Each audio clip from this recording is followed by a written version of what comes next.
Attack 30 second में खबर। Download कीजिए तक ऐप। डिस्क्रिप्शन में दिए गए लिंक पर अभी क्लिक करें। Yeah, I would say before middle of February, end of January, middle of February, the national peak should be clearly passed.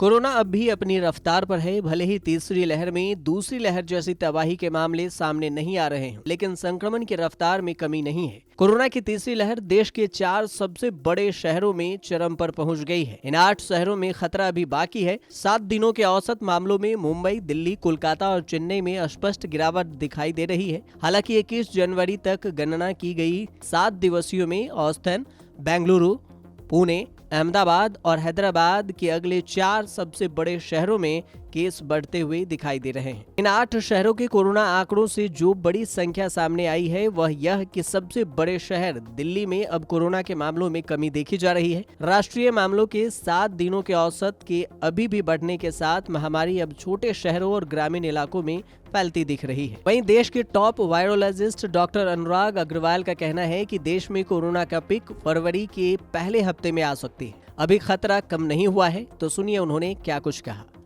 2 weeks or so, what is that you're looking at? So middle of February?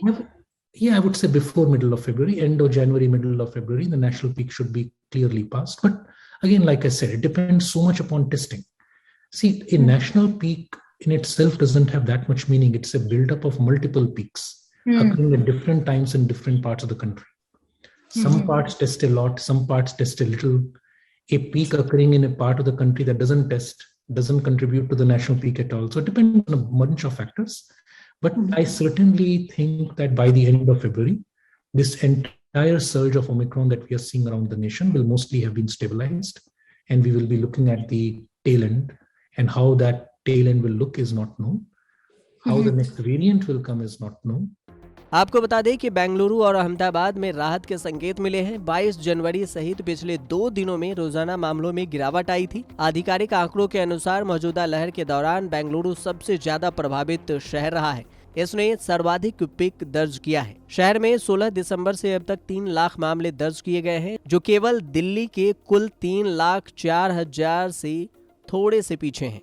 Mumbai पहला शहर था जहां महामारी चरम पर थी। यहां 7 दिन का औसत 12 जनवरी को गिरने से पहले बढ़कर अब 17,465 हो गया है। उसके बाद कोलकाता का नंबर है। कोलकाता अगले स्थान पर था, जिसने 13 जनवरी को 7,069 केस के साथ 4 सबसे बड़े महानगरों में सबसे निचले पीक की सूचना दी थी।